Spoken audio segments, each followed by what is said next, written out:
So first of all, congratulations. You've made it here because you are interested in living a different lifestyle than what you've been living. You want to learn about some of the things that I can teach, some of the things that I'm doing right now, and you should be congratulated for that. That's a good step. That's a great choice that you've made, and here we go. All right, step one. Quite simply, decide.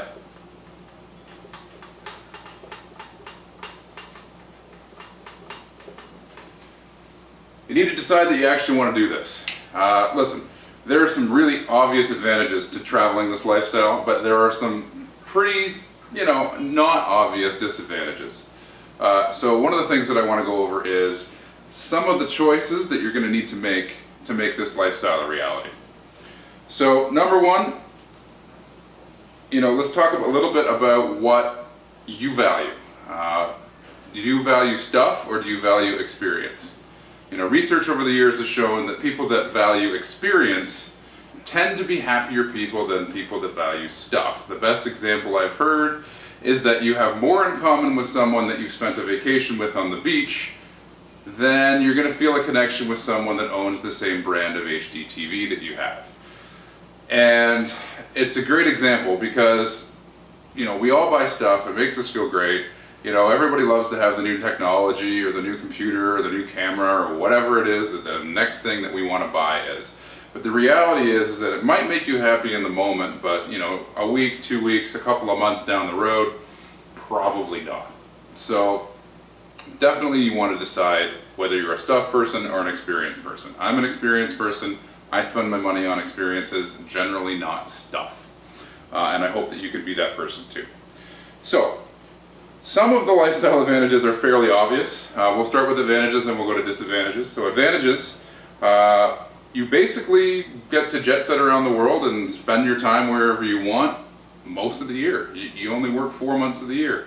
That one's obvious. Some of the other ones, you get the freedom of choice. So the what do I want to do today syndrome. Believe it or not, as you free up your time, it becomes harder and harder to figure out what to do with every day. It's kind of counterintuitive. Everybody says, oh, I'd love to have all this extra time. Well, the first couple of weeks are great. And then after that, you're kind of like, I need to fill my time with something. So you wind up working for a purpose. And that's generally what I like to teach. You want to be able to work with a purpose. So let's recap here.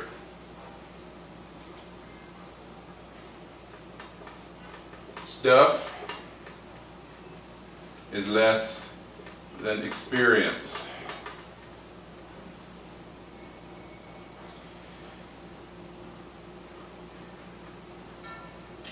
What to do?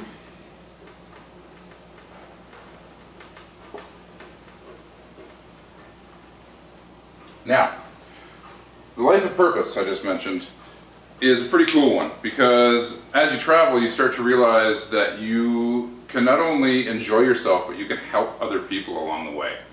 And that can look like a lot of different things. For me, I like to build businesses that help employ people, which helps boost an economy that may need some help. And also bring families out of poverty and just give people more opportunity in general in places where the opportunity might be a little bit less than ideal. So for you that could look like, volunteering somewhere or, working on an organic farm, or there's all kinds of options out there that you can go out and do to make the world a better place and gain the experience and gain the adventure that you probably are craving and looking for. One more thing that's pretty cool, it's actually cheaper to live on the road than it is to live at home. And let me explain.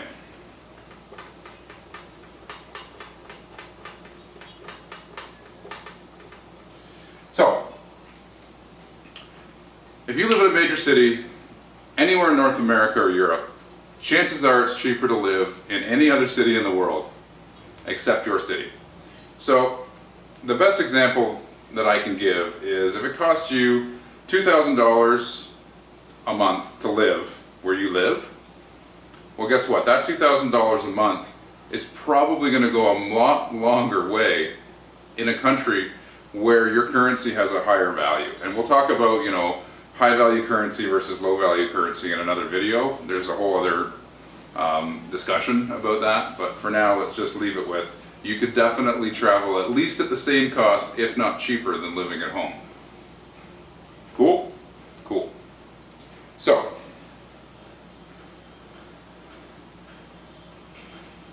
disadvantages. I'll use black for this one.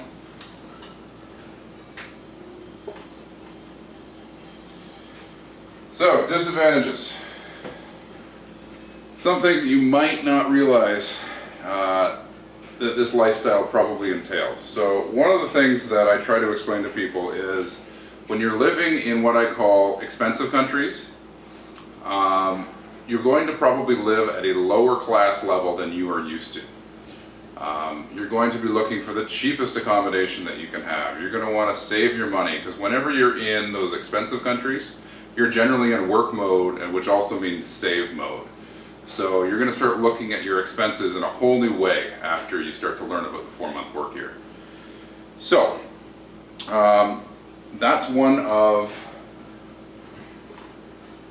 the disadvantages.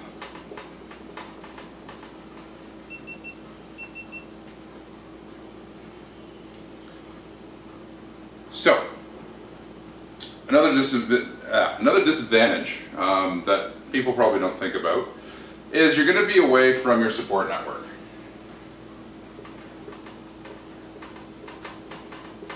So that could be friends,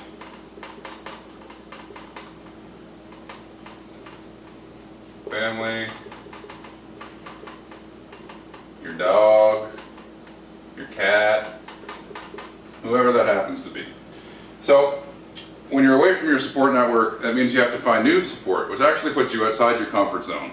And when you're outside your comfort zone, that's actually a good thing. It means you're going to go out, you're going to meet people, you're going to be, hopefully, and this is what I find, I'm more my true self when I'm outside my comfort zone than when I'm inside my comfort zone. I'm a whole lot more likely to go out and have conversations with people and enjoy life in general a little bit more when I'm outside my comfort zone.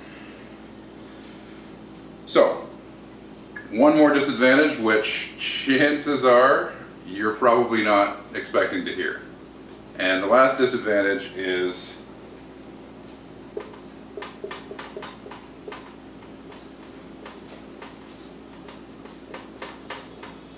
less money. And what that means is you're probably going to earn less right now. You're probably going to earn less when you travel and you live the 4-month work year than you do right now. And the reality of that is this. It comes back to this advantage. It's cheaper to live on the road than it is to live at home. So once you learn that lesson and you apply that, you start to realize that this is okay. Because the question that you have to ask yourself is, how much is enough? How much is enough? Do you need millions of dollars in the bank to be able to travel? No. I know lots of people that left their house, left their home with $600 in their bank account and travel for months at a time and manage to survive. So if you think you need to save up $10,000, $20,000, $30,000 to make something like this a reality, the reality is you don't. You don't need that much money. But it depends on what your goals are. So you tell me how much is enough. But I'll tell you right now that less than what you're earning right now is probably the answer. Especially if you're earning at least $35,000 a year.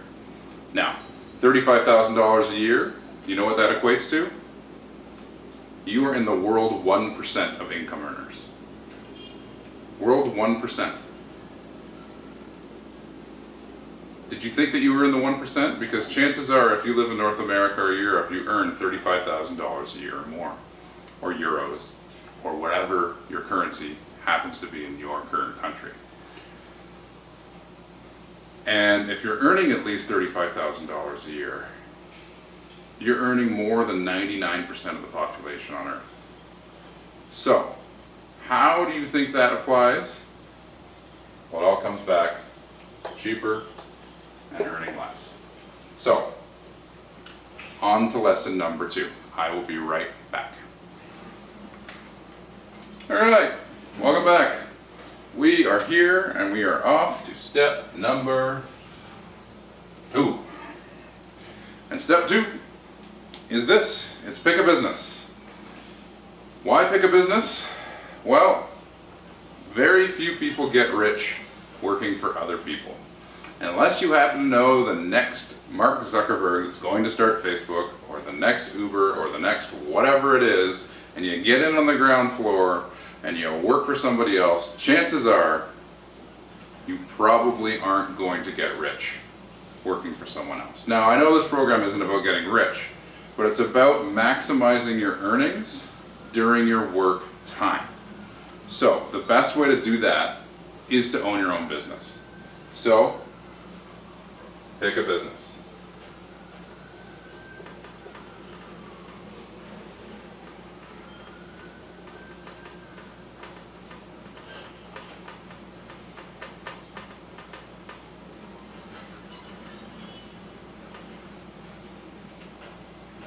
Now, the other reason why you want to pick a business is quite simple. If you work a job, being wherever your job is built into the job description. You can't leave. Chances are, now, there are some exceptions to different professions, but most likely you work in an office. Most likely you have to be there every day. And most likely if you asked your boss if you could work remotely, it probably wouldn't work. Now, you can ask your boss to work remotely, and you can set that up so that it works well in your favor. But the best way to make this work is a business. So, the question is, what kind?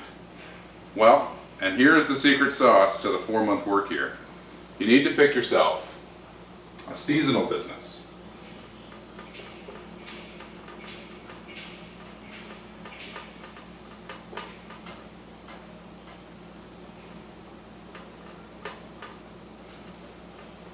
Why? Well, it's got vacation or time off built in. You see, if you live in a colder climate where winter sets in or cooler months come in, a seasonal business is going to give you built-in opportunity to leave during the slow times. And if you set your business up right, your clients won't even miss you when you're gone. And that is the genius to the 4-month work year. So some of the other things that I look for in a seasonal 4-month work year style business is you want to take a look and see what has low startup costs. And the reason for that is you want to be able to maximize your savings, especially in the first year that you're running. We all know that the first year in business is usually the hardest one. So you need to make sure that whatever you're starting doesn't cost you a huge chunk of whatever you have saved up to help pad your travel fund. So I tend to look at a lot of different aspects, and we're going to get into everything that I would look at in another video. But take a look at what you've got, leverage the things that you have, and start a business that makes sense to you. The business that I decided to start and that I would start again is a home service business of some kind. Now, the one that I picked was window and rain gutter or eaves trough cleaning, depending on where you're from. The beautiful part about this is that the only real 2 busy times of year that we have is spring and fall. I work 2 months in the spring and 2 months in the fall. So, you want to find something that's got higher margins. Something that you can get into that not a lot of other people want to do. You can do it well and do it efficiently and make good money while you're doing it. So that's why I picked windows. Some of the other things to consider with a seasonal business, right now with my seasonal business, I make more in a day than I used to in a week when I was working a job. Now, if you've got a really good job, that may not be true. But that comes back to, again, you have to look at the time that you're spending at your job versus the money you're making. You're going to make a little bit less work running your seasonal business. You're probably even going to work a little bit harder. This program is not for people that don't want to work hard. This is not a get-rich-quick scheme. This is not a sit on your butt and look at the internet and set things up on the internet so that it runs itself. Those businesses are great. They're a fantastic long-term goal. But here's the beauty part about the seasonal business is that you can probably get up, running, and profitable in weeks instead of months or years with the internet stuff. It'll take you forever to figure the internet stuff out. These businesses are tried and true. Everybody needs them. Everybody needs a guy to cut their lawn. Everybody needs a guy to clean their windows. Everybody needs somebody to build a deck or a fence. There's always going to be demand for these type of jobs. And if you can go out and you can become an expert in one of those fields, there'll always be work there for you. That's the beauty part about it. So, I've kind of covered seasonal business. The seasonal business, again, deck building, fence building, construction, whatever you're good at, or whatever you think you can learn quickly, do that. Other stuff that you could start that might take a little bit longer, but could create even a little bit more freedom than the 4-month work year even provides. You could be traveling long-term, ongoing with some of these. You create a product. If you've got a product idea and you think you can get it from development into a Kickstarter or into a website where you might be able to promote that product, then go for it. Products are a great way to earn money online if you can get it to a point where it's generating enough revenue. And then the last one that I mentioned, you can work remotely. It kind of defeats the purpose of the 4-month work year because you're not really able to do whatever you want 8 months a year.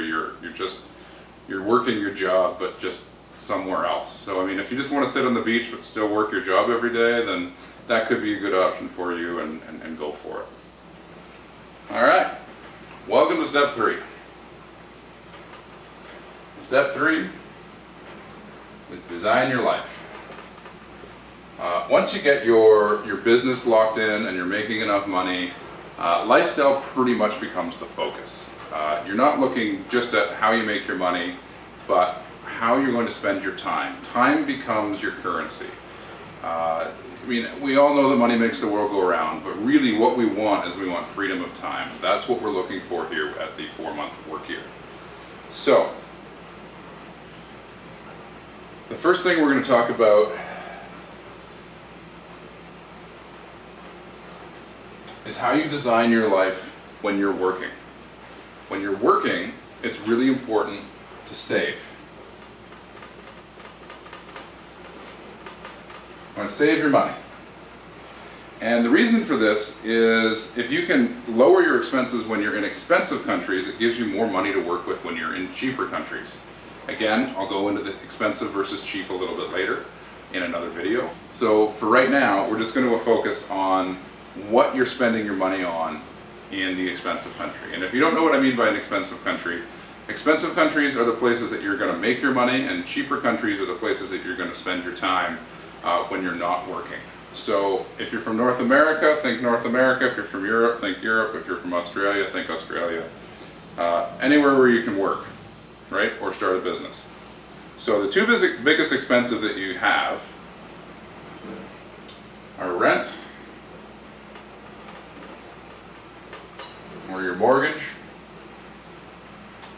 or car, or truck, or whatever the heck you drive. Those are going to be your two biggest expenses for most people when you are working, or before you even start this program. So what you want to do is you want to take a look at the rent, and you want to take a look at your car payments, and see if you can do something to reduce those. And chances are, your rent and your car probably make up about half or more of what you earn every month right now. So what you want to do is you want to make sure that your rent payment and your car payment, your rent shouldn't be any more than 25% in a regular budget, and your car payment shouldn't be any more than about 20% in a regular budget. But for the 4-month budget, I suggest that you try and go for as low as possible on rent. I try to work for 10% of what I earn every month or less on rent. And car payment, I try to get rid of it entirely. If you can basically buy an old clunker or get by without a personal vehicle, I highly suggest that. If you're running a business, you may have a business vehicle, make that work personal business. It makes way more sense and saves you a lot of money. But if you have to have a car payment, I would try and get it down to 5 to 10% of your average month income. And the reality is that leaves you, 80 to 85% for your travel fund. Now obviously there's going to be things like food and entertainment and things like that, but I want you to take a look at everything that you do. So when you're looking at all that kind of stuff, how often do you eat out?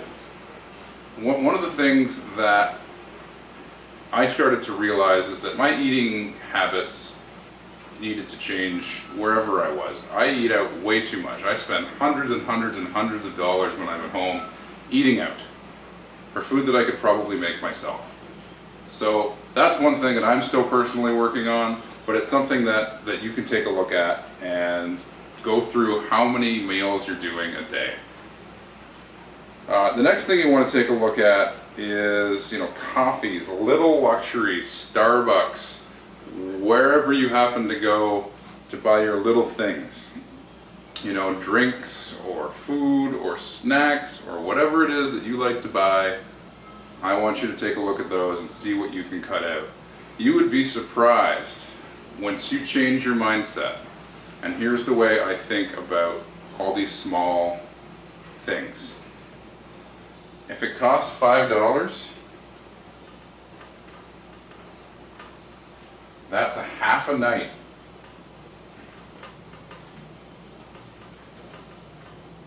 At a hostel. Or that's half a day in an apartment, in an expensive apartment in a lot of places in the world. You can do a lot more with $5 in somewhere like Africa or the Philippines or Central America than you can at home. So that $5 becomes more valuable as you start to look at it in different terms. If you've traveled before to some of these less expensive countries, you're going to know that $5 is worth a lot more. And if you don't believe me, Google it. So the other things you want to take a look at is all of the stuff that you buy in life. So we talked about stuff in one of the other videos. I'm going to talk about it again a little bit. Gifts, events, new clothing, electronics, whatever, video games, music, whatever your stuff is, if you don't think you need it, you shouldn't be buying it. If it's not replacing something that you already own, that's worn out, or that you're going to donate, then you probably shouldn't buy it, especially if it's clothing. Your clothing, once you start to travel, if it doesn't fit into a backpack, your chances are you're not going to want to own it. One of the things that I did with my stuff when I started getting going was I had a storage locker, and I had a huge storage locker. I think it was 10 by 20 or 20 by 20, and I had all kinds of junk in it. And it was costing me like $175 a month to store my stuff.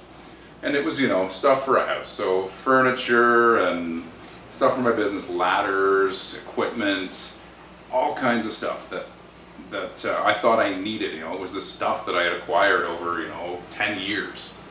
And once I started to do the math on it, I realized that after about a year to a year and a half of storing all this stuff when I'm traveling and doing other things, I could buy it all again if I wanted to. So at that point I realized that the stuff had more value in sale, so I just started selling everything, or giving it away if I couldn't sell it. And now I don't have a monthly expense, and honestly, I like living with less stuff. You know, stuff just creates headaches, cost, expense. Believe it or not, your stuff costs you money. Crazy as you think. So, get rid of your stuff. When you're going to buy new things, ask yourself 3 questions. Do I need it? What is it replacing? And will I still need or want it in 3 days? And then apply the 3-day rule. So if you're gonna impulse buy something, pick it up, take a look at it, go, yeah, that's really nice, put it back on the shelf, go home, think about it, and if you still want it in 3 days, go pick it up. And believe it or not, that will save you a ton of money. So, other stuff that you can do to help you save a little bit of money, instead of going out and meeting your friends, you know, go for drinks or go for beers or go for dinner or whatever, invite them over to your house, or suggest that you have a barbecue, or meet somewhere else. And believe it or not, you know, you're going to save, you know, even if you save $10 or $15 at a time, you still get your time with your friends, you still get your time with your family, but you're going to save some money. So that's it for step number 3, design your life. You know, we'll talk a little bit more about the away side in another video. But for now, we're just going to talk about how to design your life at home. Alright, I'll see you back for part 4.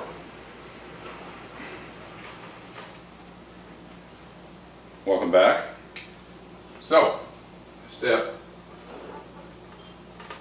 4. Action. No, not like the movies, but actually you want to put an action plan together. So now that you've got sort of the basics down, you actually want to put some of this into action. So, the first thing I want you to do is tell people about your plan. Come up with a plan, tell people about it. When I was in Nicaragua and I came up with this idea of 8 months a year travel, I told a few people about it, and they all looked at me like I was nuts. So be prepared for that. But the reality is, within 6 months I had already figured it out, and I was off to almost a 7.5 month travel year, the same year I set the goal for 8 months. And the next year I hit it. So you can totally do it if you set your mind to it. So other actions that you can take: buy a plane ticket. Yeah, you heard me, buy a plane ticket. I'm sure you've heard people talk about it before. You buy a plane ticket and it's amazing, amazing how much action you can have. Not the way I meant it. So action. Tell people.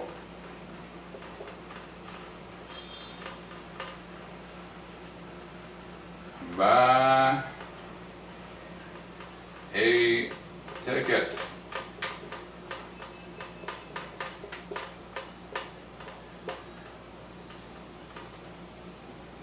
Those are the 2 biggest things that you can do for yourself right now. Now obviously you can start your business and you can do all that other stuff as well. The first 2 things that you want to do, if you're ready to make the commitment to the 4-month work year, is 1 and 2. Now, you may not hit the 8 months the first year, and that's okay, but it's about working towards the goal. So, other stuff that you could do. Advertise your business. Go knock on doors. Start talking to people. Take action. That's the important part. Reduce your costs. That's an easy one. Just start looking at rent. Start looking at things you spend your money on. Sell some stuff. It's amazing how much money you can save just by selling the junk that you already own. I know. I sold almost everything I own. And stop buying stuff.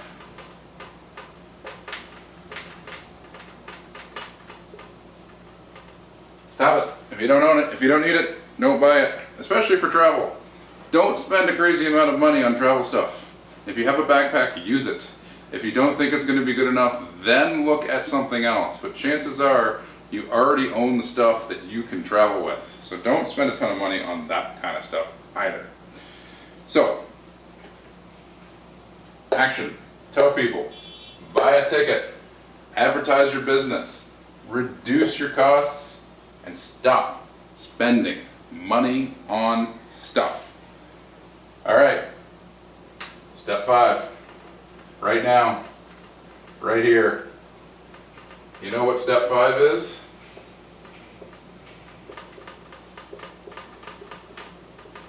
Breathe. Breathe. Take a deep breath. You're going to make it. If you want to learn a little bit more about some of the more detailed aspects of what I just talked about, go ahead, fill out the email right below. If you're already on the list, that's okay. You can pop your email in there again. It's going to send you right off to the next video. Thank you for coming and watching, and I hope that we can teach you more about the 4-month work year. My name's Ken, and I'll see you in the next video. Bye for now.